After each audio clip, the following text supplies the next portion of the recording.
اور بولتے ہو تو بھدے انداز پر بولتے ہو. کیا ضرورت ہے اس کی؟ اطمینان سے رہو.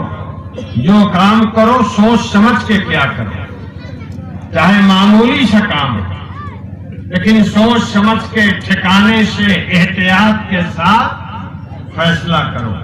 اور جب فیصلہ کر لیا تو بسم اللہ الرحمن الرحیم، پھر پلٹنا نہیں. بات سمجھ میں آئی؟ یہی 3 بار فیصلہ کرو، مسلسل کرتے رہو کام، منزل کی طرف مسلسل بڑھتے رہو، کامیاب ہو جاؤ. اگر اس جلسے سے یہ 3 بات آپ یاد کر کے چلے جائیں اور اس پر عمل کریں، آپ کی زندگی بدل جائے، آپ کی زندگی بدل جائے.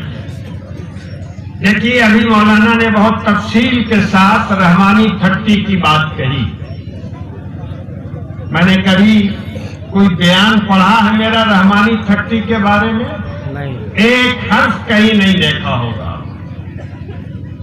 کوئی بیان اخبار میں نہیں دیتا. مسلسل کام ہو رہا ہے اور کام کیے جا رہے ہیں. سوچ سمجھ کے ایک پلان بنایا، اس پلان پر عمل کرنے کے لیے پوری طاقت لگا دی. میں خود ہی نہیں، میں نے اپنے لڑکوں کو اس میں لگا دیا، جھونک دیا. کہہ دیا کہ بیٹا بیشی کما کے کیا کرو گے؟ قوم کا یہ کام بہت بڑا ہے جو کسی کے بس میں ابھی نظر نہیں آ رہا. تم بھی آ جاؤ، میں تو چل پڑا ہوں، تم بھی آ جاؤ تو کام آسان ہو.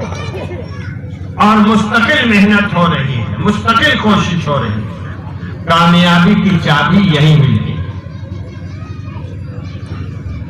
کم بولیے، سوچ سمجھ کر بولیے، سوچ سمجھ کر فیصلہ کیجیے، مسلسل کام کرتے رہیے، تھوڑا تھوڑا کہیے مگر کرتے رہیے. اور یہ میں اپنی طرف سے نہیں کہہ رہا ہوں، میں اپنی طرف سے نہیں کہہ رہا ہوں. یہ بات اللہ کے رسول صلی اللہ علیہ